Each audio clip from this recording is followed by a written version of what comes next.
just know the stories that come with that. Sometimes you laugh, sometimes you cry, sometimes you just remember some good shit. Welcome to the Bottom of the Bottom podcast.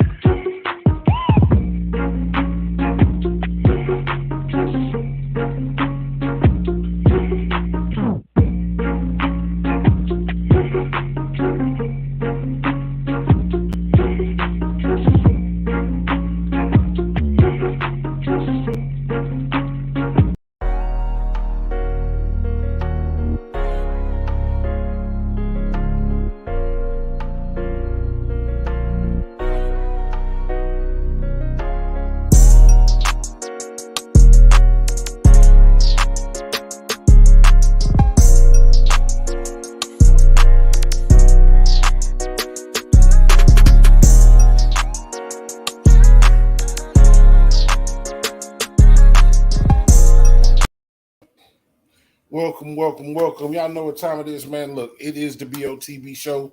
That is the bottom of the bottle. I am your host, Jay Walker III. That's my co-host, Carolina Dirt. 803, what's good, man? Man, it's the Hummmpday happy hour. Damn, the Hummmpday happy hour tapping. I feel good, man. I feel good on this Wednesday. This week right here, like no other week in a while, has kind of gone by pretty quickly, man. So I'm pretty good about it. Living for the weekend, trying to get to it. You know what I'm saying? Like you say, man, right around this time, man, y'all checking us out. If you're here at this point, hit the like button and subscribe and tell two people to tell two people, man. Look, we're going to bring you one of South Carolina's biggest influencers, man. He's out here doing good for the community, man, working with black business, a philanthropist in his own right, business owner, his own restaurant. We want to bring to you Mr. Ken Walker this evening. Mr. Ken Walker, how you doing today? Man, I'm good. I'm feeling great. Matter of fact, I'm feeling Carolina fine. So, you know, I'm feeling pretty good. I know that's right, man. I know that's right. So, you know, before we even get into it, man, we got a segment and we call it First Call. It ain't nothing too deep. It's a quick quiz for you, if you will. It's 10 questions. No right or wrong answer. Just kind of how you feeling in the moment. It's kind of like a heat check. For the people that don't know you, they'll get to know you personally without you giving them too much tea, as they say. So, we'll start with favorite pair of shoes all time. Favorite pair of shoes of all time, actually my low top Louboutins. I can't even lie. They red bottoms, but I wear the hell out of them shoes. Man, like cutting grass and everything. Hey, you cut grass with red bottoms. Hey, look, that's different. You don't hear that all the time. That's different. Look, I love them shoes, man. Were you more of a? I'm trying to think your age demographic. Okay. I'm like 35. Favorite TV show all time. Favorite TV show of all time. Man, that's a hard one because then I got to choose between Food Network. Give me the betweens. Okay, so it's definitely gonna be between the. Because I love Family Matters. Fresh Prince is up there. Okay. Fresh Prince, Family Matters is up there. Fresh Prince is always gonna be like my go-to because I still watch it to today. But then it's a runner-up with Martin. You know, I like the old classics. Everybody so you know what I'm saying? The originals, you know, that put me back into that youth phase. And I don't know, man. Between Martin and Fresh Prince. That's a fair competition. And that one can be a draw. They both right. Like it's hard to pull it, man, because look, I've been watching Martin, I've been like, oh, that man's a genius. For all the hilarious takes of Martin, those hilarious scenes, you got that, damn, because why Carlton take the drugs, man? You know what I'm saying? Right. Why he had to find wheel drugs, man? So, okay, that's what's happening. Favorite car you've ever owned in your time or had possession of, legal possession of? Legal possession of, man, I ain't gonna lie to you. My uncle's Mazda 626. Now, there's a lot to go along with this story. But my uncle gave me his Mazda 626. It was gold, man. I had put like little lights into the rims and everything. But and I had it like through high school. So I got the car when I was like 15, close to 16. I done paid for it and everything. And senior year, man, I just, got a little cap and gown, about to go up this hill. Because I was in Georgia at the time, East Atlanta. Going up the hill, damn transmission went out on me. The car rolled all the way back down the hill. Wait, hold on, you forgot you had brakes? Man, look, I was trying to pump the thing so quick. Well, I was embarrassed because there was a girl in the car with me, so I'm sitting there trying to make every excuse I can. Oh no! Yeah, I was what's like the that. 626? 626. Who else said? Yeah, I had a 626. I had a 2-door. See, I had a 4-door Mazda Gold 6. I didn't know transmission was a problem until I took it to the mechanic. He was like, "Oh yeah, you should have got this bin checked out." You should have told the girl we're gonna do this date and rewind. I'm telling you. More afraid of heights or enclosed spaces? Honestly, neither. I done jumped out of a plane, man. I'm trying to do it again in the next 2 months, honestly. Okay. You had it. What led you to it? I'm an adventurous. I feel like anything that kind of brings you closer to death brings you closer to life. That's real. That's real in a real way. So my fifth and final question. You walk into the room, no accent, it's all white. You got 3 white chairs, a white table. Anybody dead or alive, who's sitting at the other 2 chairs? Steve Jobs, Richard Pryor. Oh. That's a You the dope second to say conversation. Richard, I think. I'd like to First be a one to fly say on the wall Steve. of that conversation. Yeah. That's dope. That's my 5. All right. Yep. Your favorite jingle of all time, since you were marketing. Favorite jingle of all time. Favorite jingle of all times, because I use this with my marketing clients. I tell people when they ask how important is marketing and branding, I always tell them, I say, like a good neighbor. State Farm. State Farm. Now, you probably haven't seen it no time this week, but you remember that. Always. That's I thought what you was going to either do J.G. Wentworth or who's the other one? Because it's a local commercial to Chicago, but it played nationally. And I can't think of it right now. That shit went crazy for a long time. Let me see. That ain't Dial All Nines. No. It ain't that lady who got fired. Love that chicken from Popeyes. I can't think of it. If I think of it, I'll tag you in it. I'll send it to you and tag you. Yeah, send me. But it's local to Chicago. But because Chicago had WGN, it played everywhere. All right. Personal. My second question. Mhm. If they remade the Jeffersons, who would play Weezy? They remade the Jeffersons. Who would play Weezy? So that means somebody who is strong enough to be heard, but still silent enough to be felt. Let me see.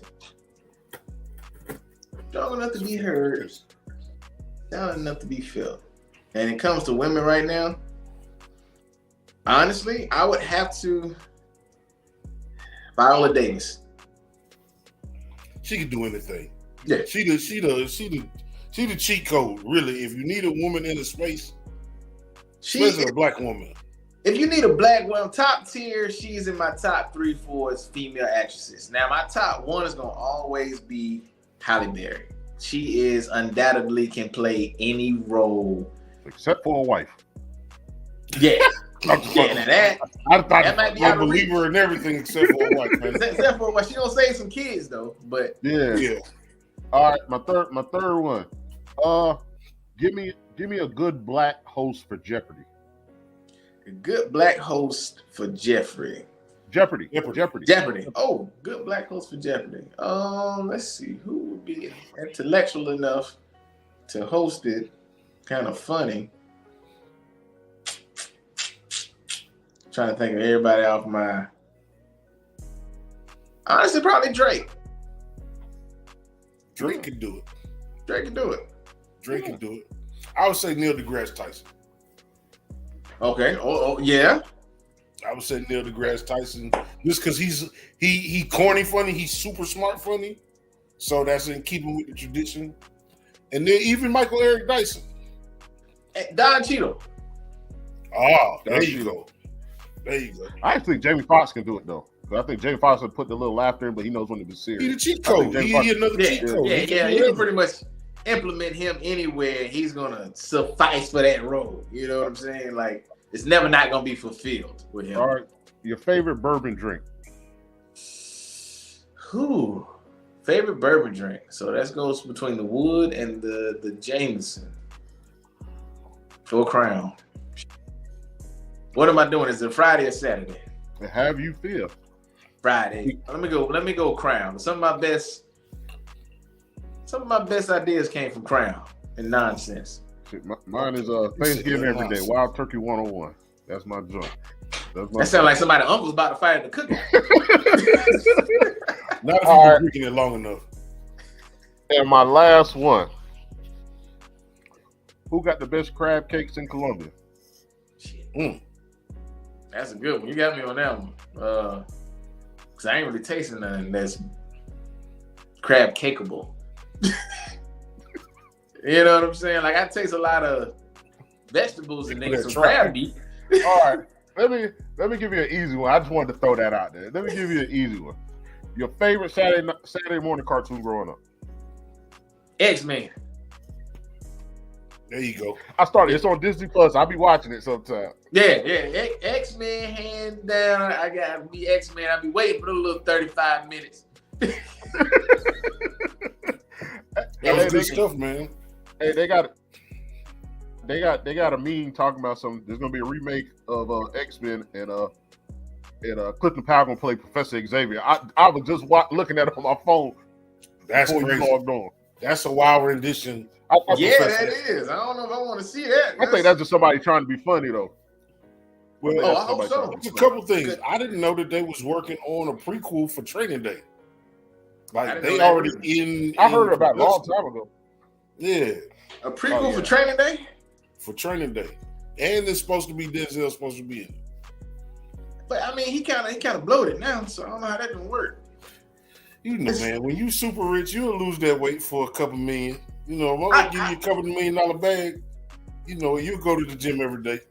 But it's some movies I feel like shouldn't be remade. Training Day was one of them things that kind of ended, and that was it. Nobody expected a sequel. It's kind of like you didn't want to figure out how he got the Lonzo cut, because you don't start out as no Lonzo cut. You got to grow into that. Well, honestly, I think that's more of because of how he played it. I think he didn't grow into it. It was truly how it was. Kind of like how I tell people when they say money, you know what I'm saying? People always say money changes people. And I said money never changes people. I said money is a speakerphone. What it does is just personifies who the person already is. Like they were just too broke to be who they originally wanted to be. Well, me and my brother talked about The Last Dragon. You think they should redo The Last Dragon? We talked about it before. I mean, as long as they keep the bad acting in it, yeah. That's what I say. That's exactly what I say. Like, it can't be a serious movie right now. Like, you can't redo that, you know, and make it too serious. I wouldn't feel it. That's kind of like, what's the name of that movie, man? I'm trying to think of that damn movie. Blade. They trying to redo Blade. Yeah. It's hard for me to see Blade without Wesley Anybody Snipes. else. Exactly. Anybody but Wesley Snipes. But I don't know, man. I feel like, I guess with the advancement of just the internet and media and streaming all together, there's a lot of young black actors that I never heard of that's killing it. You know what I'm saying? Yeah. So as long as the script, I feel like the script is going to be the biggest thing. Yes, I want to see the people that I'm familiar with, but if you write the right script, I think you got somebody out there that can deliver on it. Okay, well then I got to ask you this. How many prequels are actually good?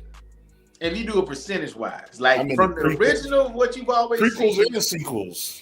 Yeah. They not, man, but it just go to show you that we told a lot of stories because we come from an era that's told a lot of stories. And what we can do is revisit these stories. Like if you're going to revisit the story, representation matters. Oh, yeah. So let's just make sure that black people are represented properly and equally, you know what I'm saying, in a lot of these stories. I think that's the reason for a lot of remakes too. I think they do want to include more black people in some of the movies. Yeah. Yeah, but then you even make it uncomfortable for the black people who've never seen that many black people in the movie. Because, I mean, if you think about it, like you start seeing some of these movies and they just start throwing black folks at you, you're just like, all right, now this is unnecessary blackness. Like, we get it. Y'all want to add some people in here. But now you're just like, where all these folks come from? But you just like in Columbia, South Carolina, you've been to Charleston before because you've been in a setting where there wasn't no white folks. Yeah. With large numbers of people. Yeah. You know what I'm saying? So just to again to be represented, because LGBTQ plus A, wherever they at now, like they get represented now. Oh yeah. And you almost get flagged if they don't get represented. You know what I'm saying? Oh yeah. So that's a whole other conversation. Lines of it's tough to tell a new story, and that's what I challenge that creators do. If you live on YouTube, like I live on YouTube, there's a lot of creators. They doing a lot of funny stuff, and some of them have some new ideas, man. So just check that out. You know, be open to that. Like I'm all for it. Like I remember growing up. Like I said, I grew up in East Atlanta, and we've always had a black mayor. So growing up there, I never felt second, like a second citizen, because everyone was kind of around you, looked like you. All the successful people looked like you. I remember the first time I saw like a Maybach, my dad took me downtown. I was like, yo, that's a nice car. And a black guy jumped out in a suit. And I was just asking questions like, yo, how you getting this car? He was like, oh, well, I do a little bit of real estate, do a little bit of investing. And I was like, well, sure, I'm trying to get where you at. You know what I'm saying? I'm trying to get to that platform. So I never felt like I was less than. And then when I kind of came here, it was kind of like everybody was like shuffling around. Like they were so scared to say this taboo thing. I'm just like, you know, we free, right? Yeah. That's a problem around here, though. Right. That's a problem in other places in Georgia outside of the A. Yeah. Oh, yeah. You know what I'm saying? Look, I went to school to Savannah State, and it was kind of like a whole different world. Right. Like a whole different world. Because you go from there to Chatham County, you just like, wait, what in the world? Like Chatham County is pretty much Charleston in Georgia. Right. That's pretty much all it is. Like when I went to Charleston, I'm like, oh, this Tybee Island right here. Just a little bit cleaner. That's what's happening. So is that the moment that kind of sparked your entrepreneurial debut, that Maybach? Honestly, I would say that, and then knowing that I wasn't going to be able to hold down a regular job, because I was going to always try to figure out like, how can I make the most? Because I know you got to make money off of me. So I'm never going to get fully paid what I'm worth. Like I already came to that comprehension. My mom was just like, yo, she was like, you're not going to be able to work for people. Like when I started off, I worked at Subway when I was 12. I was cutting Lisa Left Out Lopez's grass. I was doing all that. Like Left Out, she was dropping jewels. How you go from Subway to cutting grass? How you go from Subway to cutting grass? Well, I was already cutting grass, but Subway, my mom was just like, you're not going to. So what happened was, I got on the edge of getting fired. Like, she was just like, because I was getting paid $100 every 2 weeks to cut her grass. So it was kind of like, for a kid? What? Yeah, right. That's a lot. Fuck Subway. Right. You know what I'm saying? Like, I ain't making no more cold cuts. Get out of here. That old stinking ass up. Michael ain't out here. Sam ain't out here. So I was doing that, and I always wanted to be that person who was like, you know what I'm saying? I always wanted to be the person to kind of show people. I was always the show me type. Like, and my mom was just like, I remember one day she told me no. She was like, yo, if you want your own, something I wanted, like shoes, you're gonna have to buy it yourself. I done bought you no shoes. And I was like, oh, say less. I'm about to go out and cut 2 grasses this week. Okay. So I went out and I did that. So it was never a thing of me really wanting an allowance. It was kind of like, nah, I'm gonna go out here and get it on my own. And it just took off. What's the equivalent of that now, though? Because like we had those opportunities to grab a gas can and a lawnmower, or get on a bicycle and say, I'll get that, that bird's nest out your attic. You know what I'm saying? Like, what's the equivalent to that for young kids now? Uber. Oh, Uber, but for the youngest kids, I would definitely say technology. And the reason I'm gonna say that is, even in our generation, we still don't understand tech. We still don't understand social media websites. These kids stay on these websites. A lot of people want to learn how to do it. You can go next door to one of your neighbors and be like, hey, have you set up your business on social media yet? Nah, I ain't really thought about it. How would I do that? Hey, if you pay me $30, I'll do it for you. That's true. That's true. That's true. Like, it's just, I guess that's the, I don't know, the sign of the times, but I always try to equate our upbringing, our childhood to what a childhood is today. You know what I'm saying? Well, that's a good point. I didn't think about it like that. Right. See, web development, web management. Wealth management. And then I think the bullying on this level is a lot different. So if you got your ass beat in high school, right? You just got beat. You know what I'm saying? It's around school.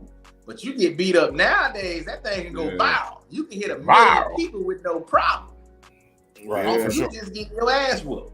And that's what causes mental health problems, because like you said, it went from the people in my school knowing to I'm getting messages from somebody in West Virginia of, bro, you got your ass whooped.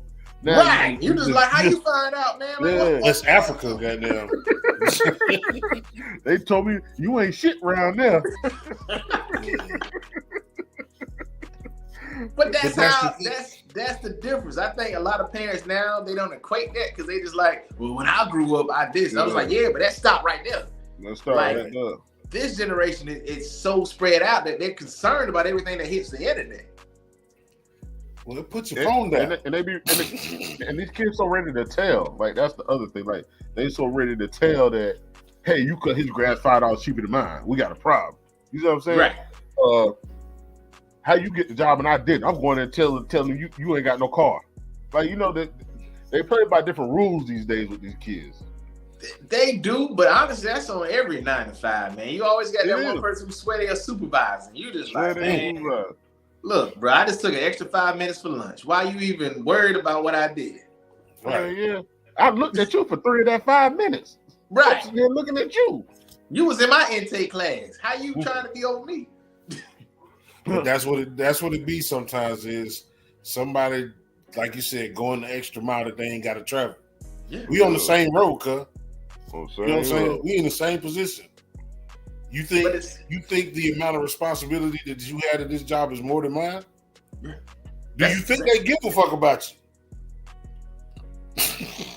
But at the end of the day, it's kind of like I tell people when they say money is the root of all evil. I always tell people greed is the root of all evil, right? Because I've never seen money get up and do anything to anybody, but I've seen someone reaching for $1 slap someone. Yeah, word. But you know what else? That's real talk. I'm greedy sometimes. I'm greedy for the people around me. I'm greedy to know who I want around me to keep them around me. And I'm greedy enough to know, like, I fuck with them so much that I don't want to get them caught up following somebody else. So when I say I'm greedy for my circle. I know who I want, and I want to go after them, and I want to make sure they stay here. And we make it work, and that's kind of how we've been living our life. But it's not greed, though. I think that's slightly different. No, I'm talking about greedy for me, like, because it's been times I was like, man, I ain't fucking with your homeboy. Like, right. Me and you still tight, but I ain't gonna fuck with your homeboy. Like, true that. Come on over here, we're gonna do this.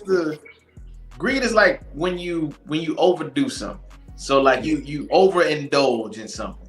So you know how like 90% of the crimes that actually people get caught for, if they would have stopped, they would have never got caught. But what happens? They robbed that bank. They didn't get enough that first time, right? So they go back.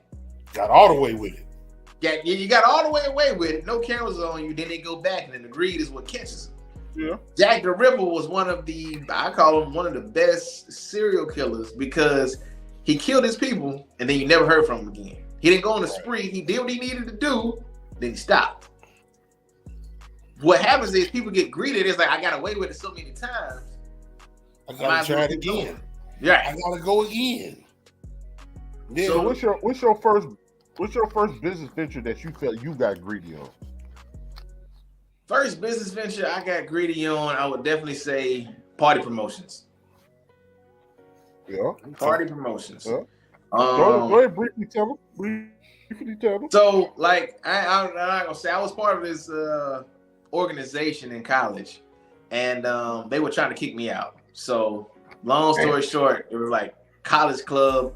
They were trying to kick me out, and I took a bet. So basically, it was a self bet. This is when I learned that I wasn't just marketing and branding; I was a business strategist. Like I learned how to do marketing and branding strategy.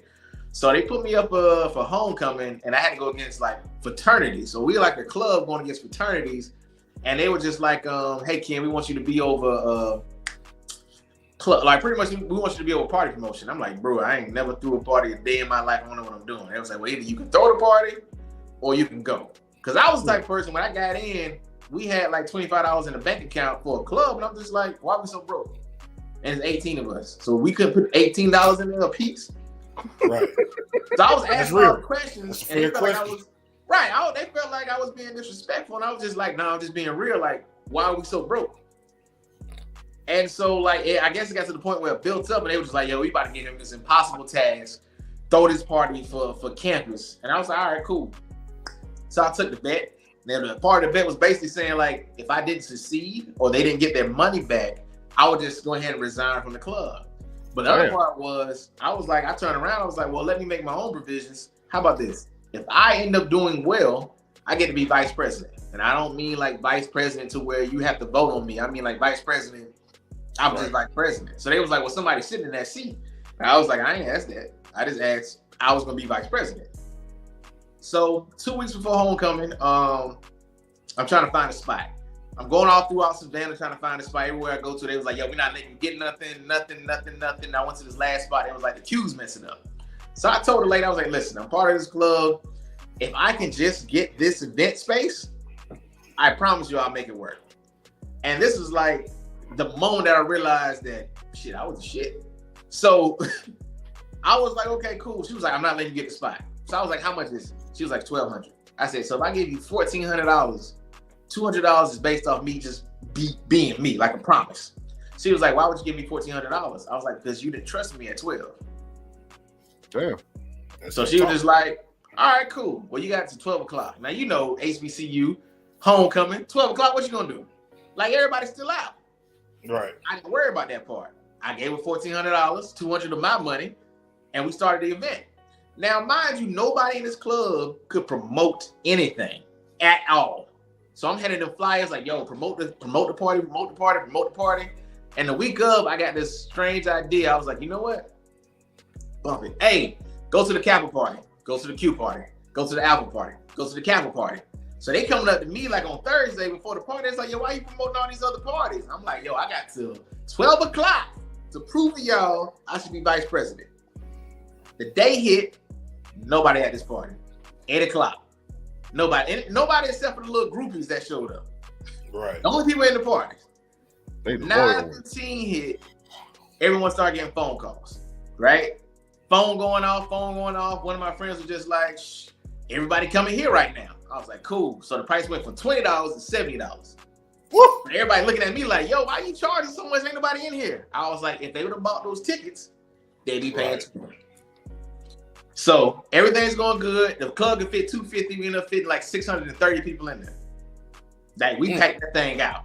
And then I say 12 o'clock, the lady called. She was like, hey, I'm coming to get the tickets. No, I'm coming to get the keys. And I was like, for extra $800, would you pick it up at 7 a.m.? She was like, all right, I'll see you later, baby. So everything went smooth. Look, 2:30 hits in the morning. We closing down everything. And they come up to me and they were just like, I ain't gonna lie, how you do that? And I was like, well, first y'all gotta say I'm vice president. And they was like, all right, well, look, you deserve it. We done made like I think we made $19,000 that night because we went all the way up. And they was like, how'd you do it? I was like, well, all y'all are nerds and nobody truly know who y'all are. So we weren't gonna beat them on popularity. So what is the one thing that the city worries about that the county never really does? Most people don't even pay attention to it. Fire marshal. All I had to do was pack out all their parties, shut them all down, and they only had one place to go. That's the Trojan horse. That's you know, this is chess, not checkers. Hey, right. they I'm about not gonna to- beat you straight up. We not gonna win our popularity. They But about I to send know you if I across check the out line. everybody's party, y'all just gonna keep going from building to building, and the fire marshal's gonna keep following y'all. So eventually everything shut down, and you got to come back to the county. But they don't really worry about it. They about to send you to Ukraine, bro. They about to send you to Ukraine. You need your Going war. to negotiate the first treaty. Yeah. Negotiate the Yeah, peace treaty. They need you Oh, over no. there. They need you Yeah, over there.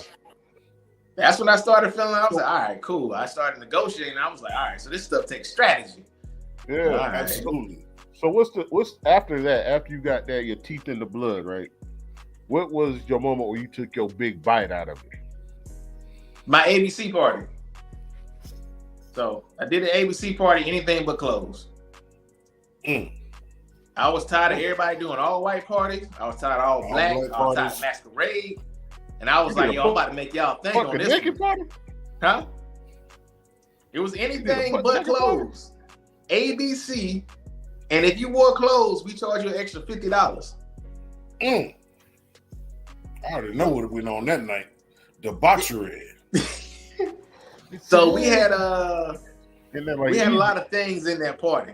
I ended up seeing judges, professors, cops. Everybody was in there, and You had it was networking crazy party. because it was crazy because no one knew what to wear, so everyone was wearing everything. Like anything that you could imagine you could put on your body was worn at that party. Anything but That was clothes. smart. Yeah, that's killer right there. It was because it made you think. It wasn't just you wear all black, you wear all white. It's kind of like, nah, you come with your best imagination. We'll see if it fits. Right. But who came messed up like, nah, we ain't let you in? Some nerds. Of course, you got them one people that just like, I just want to be in there. And I was Right. like, nah. But if you had body paint, you got in free. That makes That's smart. sense. That's smart.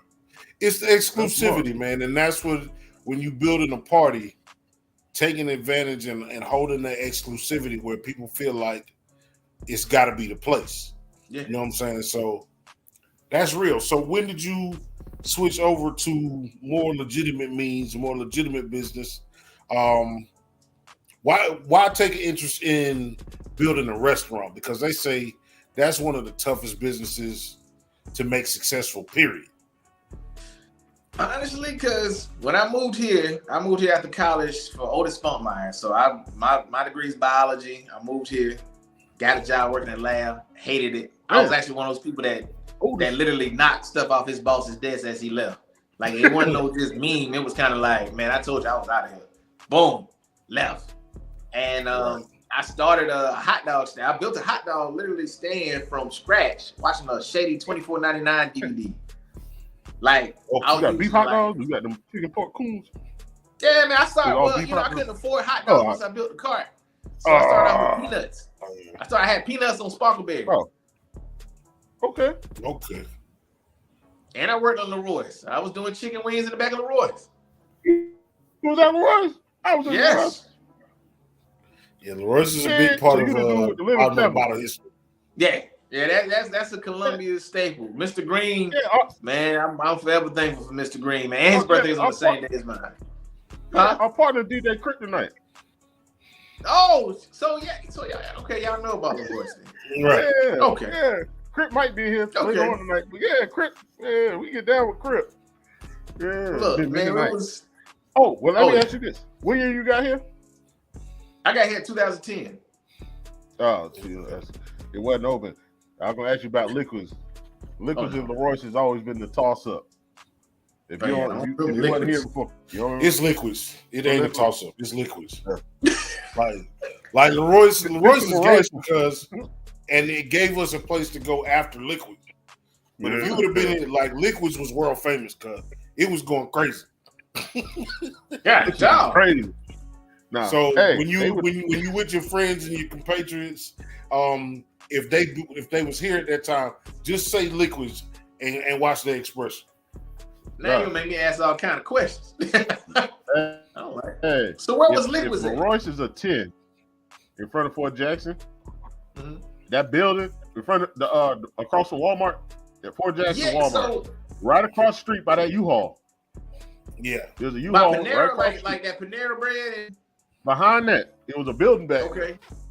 Oh, that little abandoned building with the little trees and palms and everything. No, that was the palace. It was right next to that. I don't think they're building there no more. Nah, they had so many stories. Dude, what Leroyce would do in a night, Lickers would do in like 2-3 hours. Yeah. I'm serious. Yeah, Lickers was crazy. Crazy. Crazy. I done been on stage. Buddy said, if you ain't tipping hundreds, and 20s and hundreds don't come. I politely walked my ass to the bank. Hey, you gotta know where you stand sometimes. You gotta know where you stand. You gotta be honest with yourself. They do. Yeah. They were turning 60 girls a night in rotation. 60 girls a night. And sometimes 100. Yeah. Bruh, it was going crazy. Yeah. It was going crazy. Yeah. As any person that been for a while asked about liquids. Like I got homeboys. The sheriff got there on Mr. Lot. If you've been around here long enough, it always happens in phases. Cause like if you got one club that's causing a problem, that's his reason to chastise all the clubs. You know what I'm saying? So back then, you had Liquids, you had Lennox, you had 54. Like it was literally what 8, 10 clubs in Columbia. Lucky's. Yeah, like these are the golden years. Yeah, man. Hey, they used to, bruh, it was an easy turn, 5,000-6,000 an hour in the club back then. Or to go to 3 or 4 different spots between 10 and 3 in the morning. Yeah, no. Yeah, and I'm talking about they wouldn't shut down till the sun come up. Literally. The sun is coming up when they shutting down. And they taking it all off. It ain't just the top. I didn't think they had excited. Like I said, you look excited. Well, it's no reason to be excited because it ain't here no more, man. Yeah, but that's what we need to build that back. Not necessarily as an exotic dancer club, but we need to bring more social equity to Columbia, man. Okay, you know what I'm saying? Because you asked that, how do we do that, Mr. Ken? Honestly, it starts with the culture change. You got to stop. I have to tell people this all the time. They have to stop being afraid of the past. Everyone's so used to what used to happen that they're afraid to do something new because of fear of what used to be, right? And no one really wants to make that jump because no one wants to take that first hit in the face. You know what I'm saying? Like, no one wants to take that first punch because they're just like, well, shoot, I hope someone else doing it. I can piggyback off that.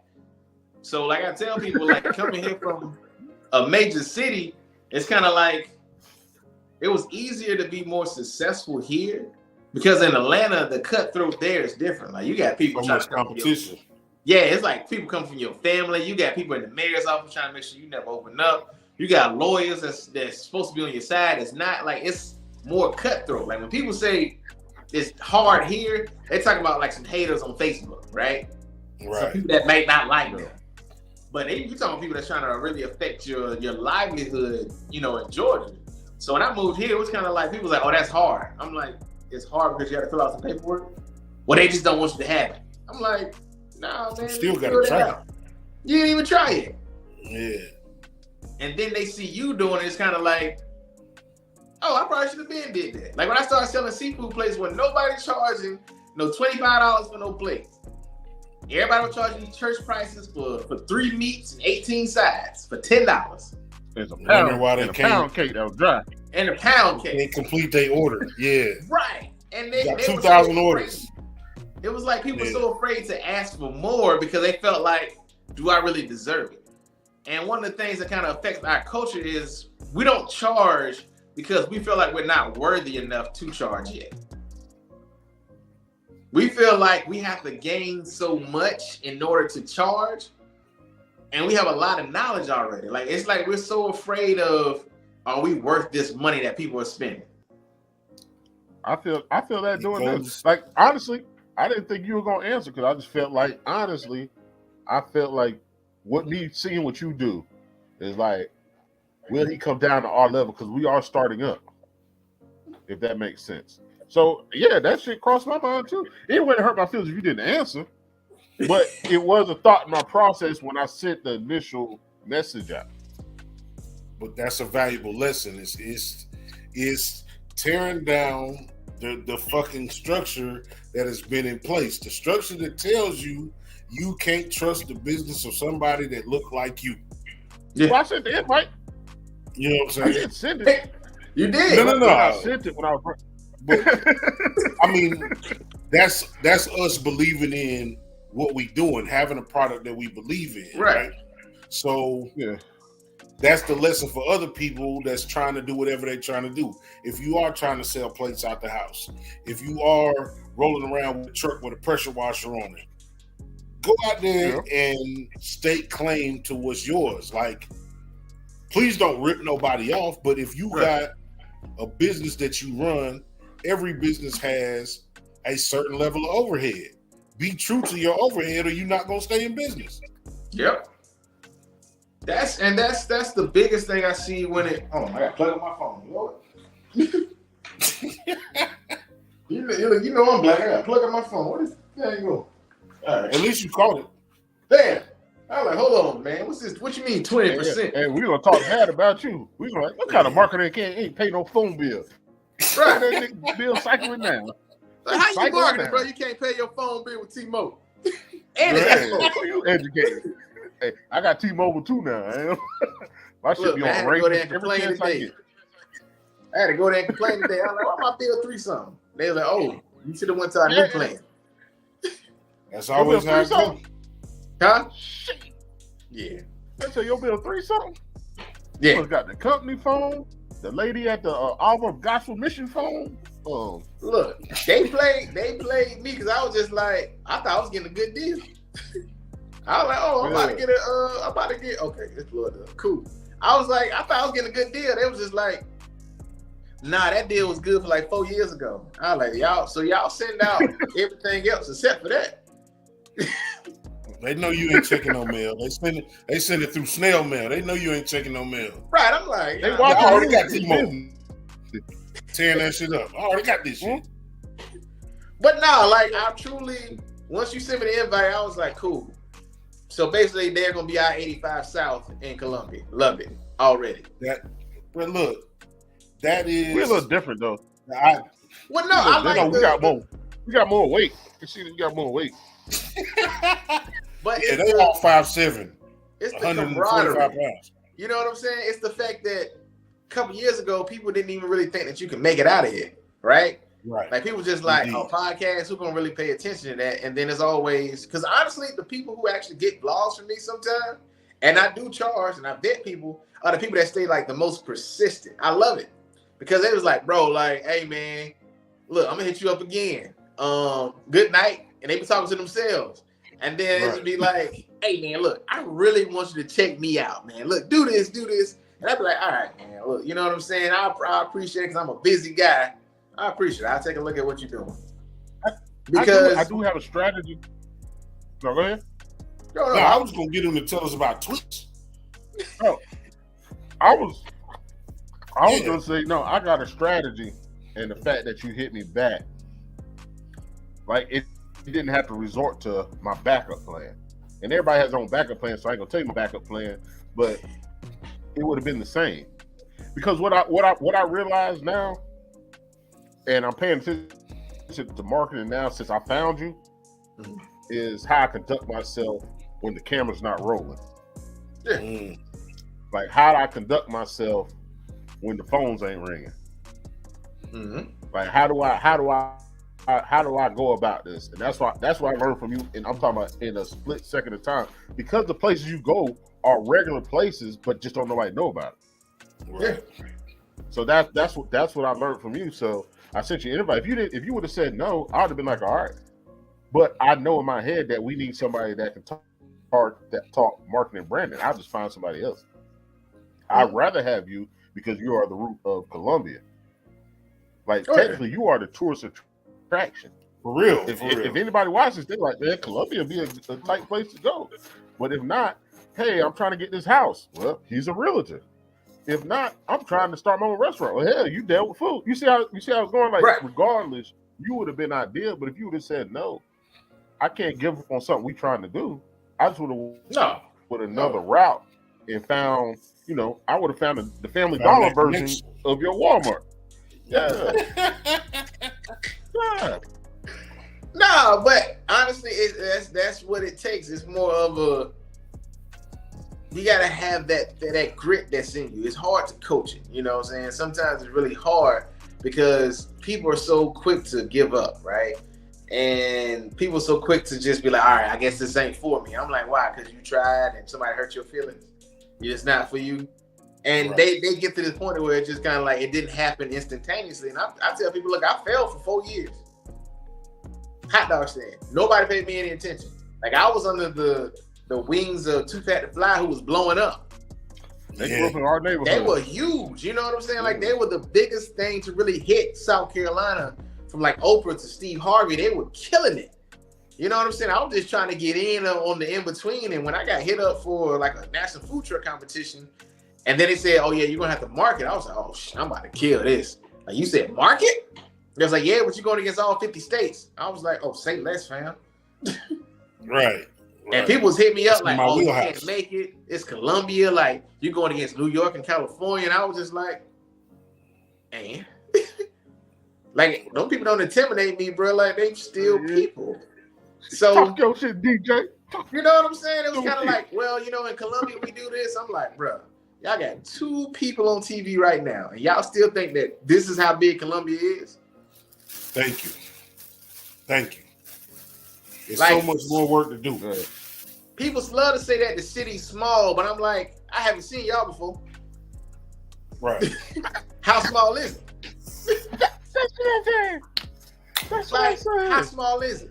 Columbia's You do born. look familiar though. I love your You do look vlogs. familiar. Yeah, you do look familiar though. I ain't gonna lie, you do look familiar. But I'm saying, Like, like, seriously, like I. Go ahead. no, I was like, people, the thing that kind of bummed me out here, and honestly, that made me start vlogging was I got tired of people talking shit about Colombia. Right. I'm It so was thankful you always, said that. oh, you got to go to another state or you got to go to another city. We ain't never got nothing here. And I'm just like, because you have those same eyes. And my biggest thing was that kind of made me jump on it was when I grew up in Atlanta. It's crazy that I just posted this the other day. The people that run Atlanta are not people from Atlanta because they never noticed the change when it was happening. So like the 96, I feel like every place has that big boom, right? Every spot got that big boom. Our 96 Olympics happened. We was just doing regular stuff. During the 96 Olympics, at the same time, Outkast was getting big, right? 96 was a big year for us, but people that were local didn't pay attention to it. They start So we redoing have- the airport too. Right, airport expansion, like Coca-Cola just built a big, like 96 was that year, but everyone who was from there was kind of like, oh, it's just another day. 2005 hit Katrina. Now you got people from New Orleans that split, go to Houston and go to Atlanta. So now the Came here. population and Yeah. you know what I'm saying, criminals, everything's booming. Once again, locals are just like, I guess they changed it. Tyler Perry's getting big at this time. So now it's 2010, they're just like, wait, how come we don't own all this land? How come we don't own these stores? Like, where you from? I'm from DC. Where you from? Cali. Wait a minute. Wait, Bringing wait, all where this fly these- shit down. All the shit that you want to see, that you was going to fly to another city to see, they done brought it here. Same It's thing crazy, for man. Same thing for Colombia. Our biggest boom came during the pandemic. No one noticed, like during the pandemic, we got like an extra 25,000 people. Right. So it Right. started to change the culture of the city because now you got Leesburg Road that's about to open up to 4 lanes because of how much traffic is going out that way. Should have been Clemson doing Road that. is trying to catch up. Like you got highways in Lexington. Like it's slowly changing. So the people here are starting to be like, oh, it's boring. But now they watch my vlogs like, hold on. All these places going Just say to you the don't light. go nowhere. Say you don't spend no money in your Shit. city. Hey. But don't say it ain't nothing to do. If you don't fuck with, Thanks. if you ain't been with Mount Folsom Junction, that's gonna give you something to do for an hour out your day. Mount Folsom, Junction will give you something to do an hour. But they not. But They for, not real paying quick. attention. Right. But real quick, just go through real quick as fast as you can the HGTV, the Guinness Book World Record, Twist, and everything real quick as fast as you can. So Twist got started. I won a national competition, $25,000. I didn't want to take out a loan. Got a restaurant. I got a national championship, and I was like, all right, cool. I want to be better than that. What's better than that? A world title. World title just means that I'm one of the best. I got it. Applied for Guinness. It took me a year. I still officially have the world's most expensive crab cake for $310. That set me off with great presents. 310. So did that. I hit up the governor's house. I was like, yo, I'm doing great things in the city. Do something. They were just like, cool, we can give you a governor's award. I was like, all right, well, bet. Then I hit up Richland County because once again, closed mouths don't get fed. Like, yo, Richland County, I'm bringing news stations. I'm bringing awards to the county. Like, y'all been giving this to, like, you know, ordinary places. Like, I'm bringing national attention here. Like, boom. They was like, you know what? You're right. Hit up my local representative of my area. She was like, yo, you definitely deserve a proclamation. So I ended up getting a proclamation. After that, I was just like, okay, cool. I started working it some more. And then I figured out that food wasn't going to be my whole life. And I was like, got into real estate. But if I get into real estate, I want to be the best. So I'm like, cool. I started working, marketing. I get the first phone call from HGTV. Some stuff went bad on that deal. And I made a decision for my clients. I was like, yeah, we ain't gonna do this. And they were just like, all right, cool. Because the producer was an asshole. So he basically told me, he was like, you'll never get another shot like this. It's HGTV. We'll never call you again. Click. I was like, all right. 6 months later, you know who I am, bitch. You know who I am. 6 months later, I get a phone call. They was like, yeah, we fired him. We fired old buddy. We trying to get you back. We love your interview. And I was like, cool. Let's make it happen. Did that. Got on HGTV. Then I end up, I want to say I tricked him, but I ended up getting him to do me a favor. I was like, yo. Oh, pimping? What if I can get y'all to, instead of, because during the show, you got to have a place where you sit down and talk about the, the projects. I was like, y'all should go to a place called The Twist. So then I incorporated my restaurant into the show. So then it was kind of like, so now I got my restaurant on a HGTV show along with me. As soon as the show premiered, everything's going crazy. People coming in, and I said, y'all got 2 weeks before I close. Damn. So lines out the door, because I'm going to leave out on top. That's what's going to happen. I'm never going to be forced out. I'm going to leave out on top.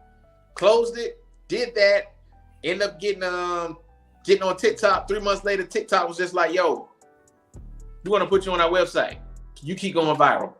Cool, bet. Got on the website. Yo, we want you to teach classes. So now I help teach classes on TikTok. So literally I started transitioning from each stage to be better. So it was always just everything kind of correlated to everything. And then it was like more so St. Patrick's Day, people was just like, it's nothing to do in the city besides 5 points. I was like, hold my beer. Nah. Right. Went to Motovino, went viral, and I was like, oh, y'all really want to see what's going on in Colombia. And then it just started shooting off from there. Jay Walker. What up? You give that man a round of applause. Yeah, Give him a round of applause. That's real, brother. No, that's real. Because it, we military kids, right? Mm-hmm. This is my blood brother. We got the same. Yeah, we got the same mom and daddy. Right. That's what I'm talking about. Let me find out. The thing that we always appreciated is we didn't have like a home. We move every 3 years. So for us, when we finally got back here, like my mother and father's family is from Charleston, and they settled here in Columbia when they retired. It's like, this is home, cuz I don't give a shit what you say. Right. I love this place. This is the first place that I can call home. I'm always going to love this place. So say that to say we commend you for you not even being from here and showing people the value of the city that they live in. You know what I'm saying? That's important, man. That's important. You educate. And you can't tell me that your place ain't shit because you ain't never been nowhere else. Yeah, there's a lot of other better places, but the given is there's a lot of other worse places. I truly think you're educating the people that say they're from here. Oh yeah. Like you're educating them. Like that mall shit, that shit still blows my mind. Like Right. I need that direct address. That shit blows my mind. As many times I done roll up and down these streets of Columbia, been everywhere. Like it just blows my mind. The So when indoor you hear flea people market? be like, yeah, but when you hear people type, I've been here for 30 years. I've worked on that street for 10 years. I lived 5 minutes from like when you people start putting their stat line up there for a reason why they didn't see what you seen, like you should take that to a testament of your work and due diligence on what you're focusing on. Oh yeah. I don't take it for granted, man. Because I love it. Like I tell people, I was like, yo, I got, you know what I'm saying, even though I was raised there, all my accolades, all my awards came from here. You gotta love the city. And then what I'm trying to really bring back is Columbia pride. You know, I'm trying to bring back that, you know, when people say, oh, I'm from Columbia, oh, y'all ain't got that? I'm just like, no, we got that in our city. Like, I love when people hit me up like, yo, hey, man, I'm looking for a brunch spot. And I was like, cool. Here you go, do. Damn, I ain't know there's that many spots. Yeah. Yep. So I made a night with my homeboy. I just hit him up one day. I was like, yo, let's do what we normally do, but let me film it. And then we went bar hopping. There was so many people just like, yo, where you get smoked drinks from? Oh. Yep, bourbon. I saw that. Right. It was like, yo, where you get smoked drinks from? Like, this is all down. I was like, bro, we didn't move off of a strip. We were literally just on Main Street. Y'all never thought to just bar hop on Main Street? Nope. It's like, nah. It was kind of like, but you stayed here how long? But you say you don't want to entertain the things that you got going on, cuz.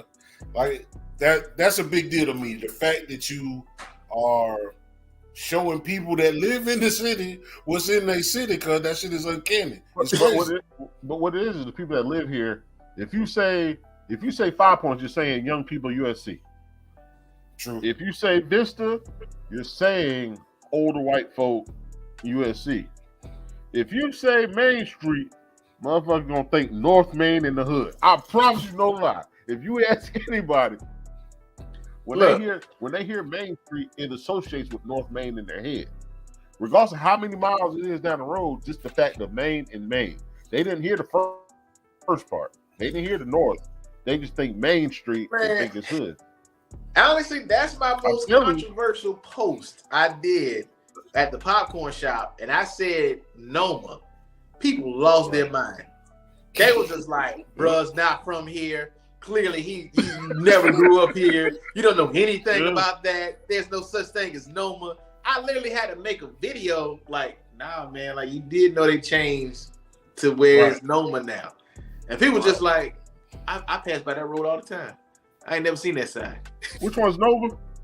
So Noma, it starts like under the bridge. So like that Burger King on North, that starts like the Noma side, like the Noma area.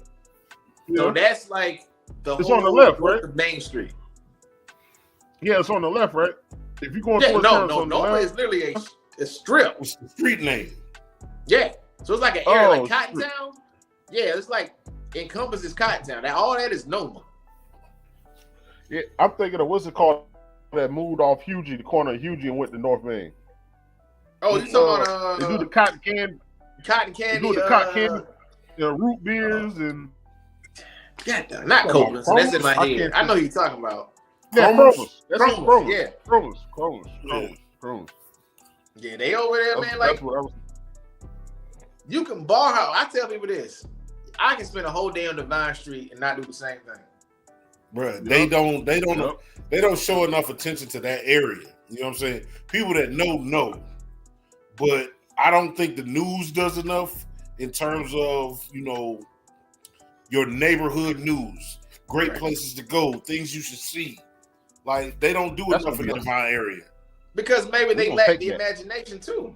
Like a lot of times I don't blame people because they can't see outside of their limitations. This is true.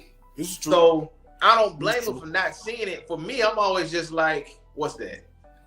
Let me go find out. Like I'm on curiosity. Let me go. What y'all do over there?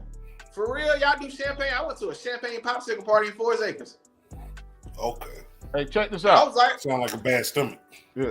It was, but at the end of the day, I did something new. Hey, check this out, Ken. We do this thing called time capsule. Time capsule is You dig a hole, you throw 5 things in it. 20 years later, they dig it up. Okay. 100 years. For 100 years. Give me 5 for Colombia. 5 for Colombia that they should dig up. Yeah, time capsule. Things that they wish they would have been present for. Things that would have told them about Colombia today. Benedict Homecoming. Okay. Woo! It ain't better than NC State though, but we good. Oh, okay. Well, let's see. I had to think. Because if that grass could talk. Okay. Let's see. Actual things. I would first say that flag that old girl pulled down. Oh wow. Yeah. That'll be one. I would definitely say the summit. During that incident. Just take the whole summit, put it in there. Like that first part of the summit, the sign, put that in there. And put 2 years ago on that thing. Damn, that's a good one. The dude from Lord of the Rings was fucking with that young man. Yeah. I say put that. Definitely. Oh, a person. Columbia legend walks around with the shorts and the shirt that comes all the way up here with a white shirt. He got the Bulldog. What's his name? How you talking about? Yeah, black take dude. him, put that in there because he's Columbia culture, hands down. He is Columbia. I don't mean to cut you off. You see him and Don chilling. They was eating. Yeah. They was just chilling. Look, I'm not surprised. I can't That man think of his name. He is a legend. Don has become a part of the culture. Oh yeah, Don. You gotta put Don in there. You gotta put Don in there if you don't put nobody else in there. I'm even gonna throw in my Guinness. Why not? Why not? I'm gonna throw in my Guinness with that thing. As you should. That's a real thing. That's a real thing. accolade. So I think that's about it. Jay, you got 5 quick ones or 3 quick ones? Shit. The Riverwalk. I can't even think of 5 that's not gonna be strip clubs or exotic dances. Yeah, I was gonna say strip club. I ain't gonna lie. I'm saying strip club. Right. The bucket naked. The Riverwalk. Orchestra. Orchestra is a big deal for Irmo. Oh yeah. And just a USC homecoming, cuz those are things that are, whether you from here or not, if you show up on those days, you'll be like, this is all right. These people out here rocking. You know what I'm talking about? I talked about that yesterday. Ironically, I talked about that yesterday. Real quick, I would say Lake Murray as a whole. As a whole. Anybody that's not around here, if they see Lake Murray, they are amazed. I treat that like Lake Lanier in Atlanta, man. It's some body. I ain't gonna lie to you. I treat Lake There are parts of it though. Like that thing got some berry people under there, man. Like I treat that thing like Lake Lanier. I ain't gonna lie to you. I'll be like, nah, bro, I'm good. I would say, and once again, this is for my age range and the way things are now. Columbia Mall is a landmark. Yeah. Columbia Mall, 2 Notcher Park Lane is a landmark. They should dig that bitch up, and they might have a couple bodies, couple robberies, and some other shit, but it was a staple for everybody to go to on the weekend. That's where they got their shit. Let me ask you this. It should be back, honestly. It should still be. I was about to say, let me ask you. Yeah, I had one more. Go ahead. Oh, in my last one, and I'm throwing out this out of straight respect, DJ Prince Ice. Oh yeah, for sure. Yeah, he been rocking for a minute. Yeah, rocking for a minute. Oh yeah. But go ahead. In terms of being a realtor, man, and we got all these, like we used to have the box stores, we used to have the malls. What do you do with that space now? Is there anything that you could do? Is there a project that would require that much space that would be lucrative to the people? Repurpose it for boutiques. Cause see, you gotta if they truly understood the nature of why malls got started, because the malls got started because people got tired of shopping downtown. So once again, they started moving to open spaces, malls, right? Major department stores, once they moved out, all malls started dying across America.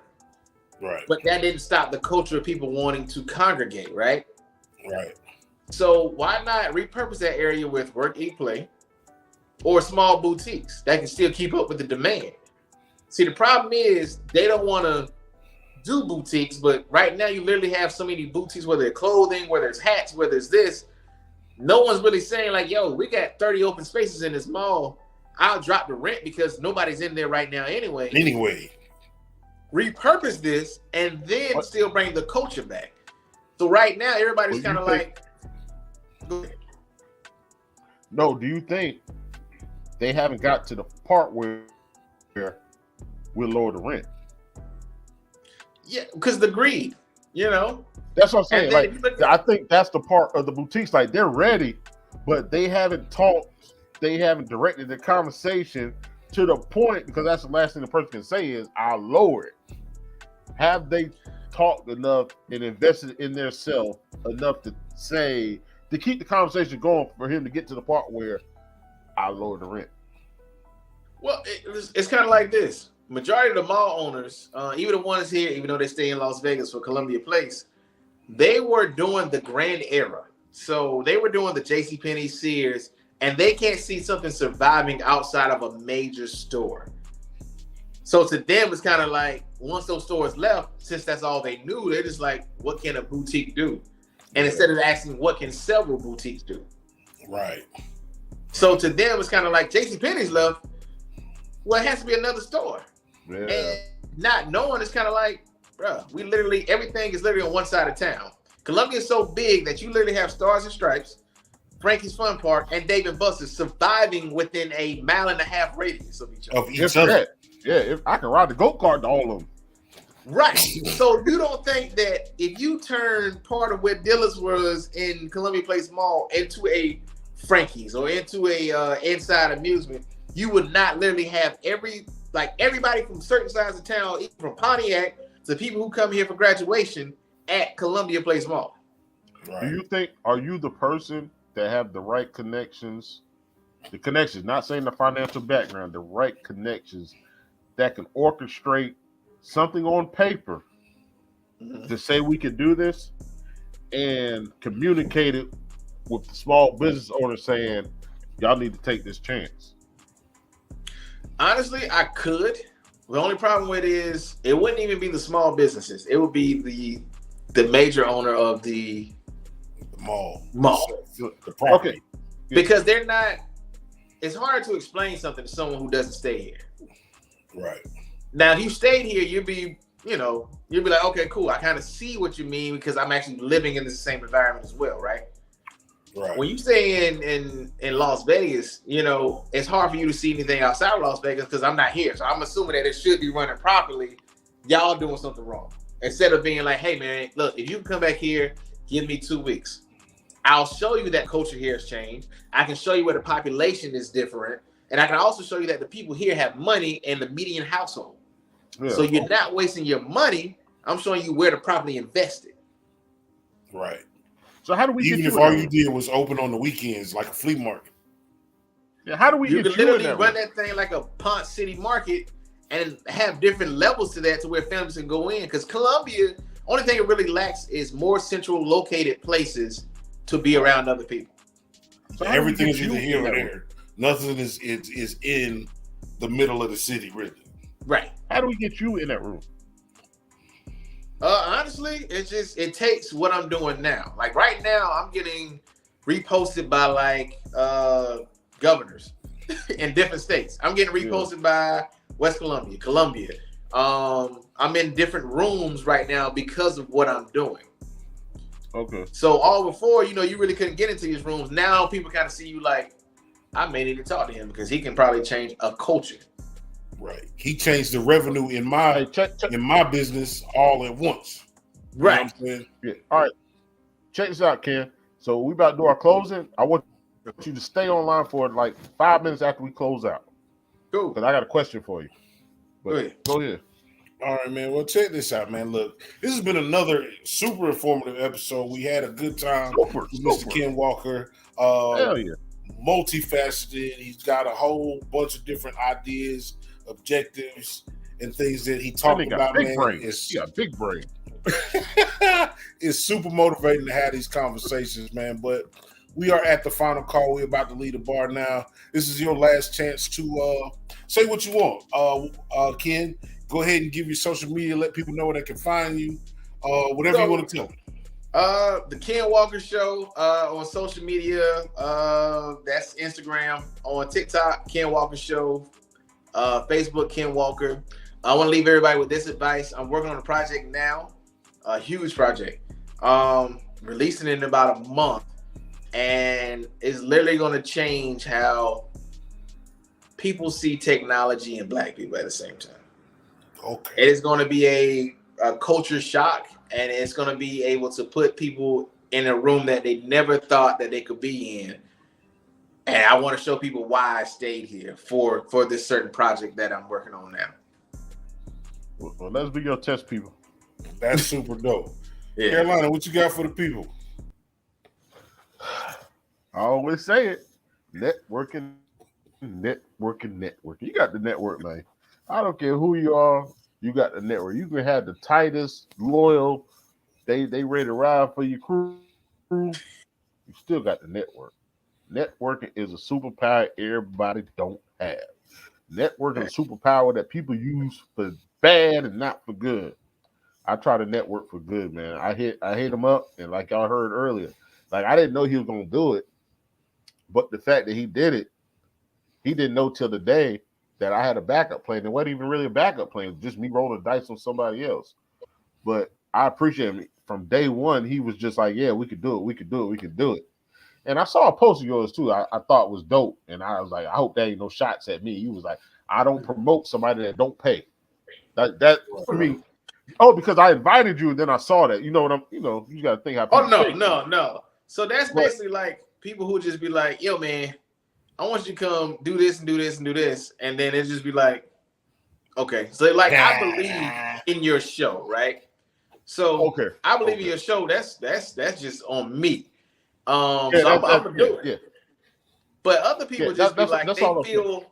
inclined for you to make it no. because, and it's just like with no evidence of what they're doing. Right, no evidence. You have no sight. You have nothing. It's kind of like you should be here.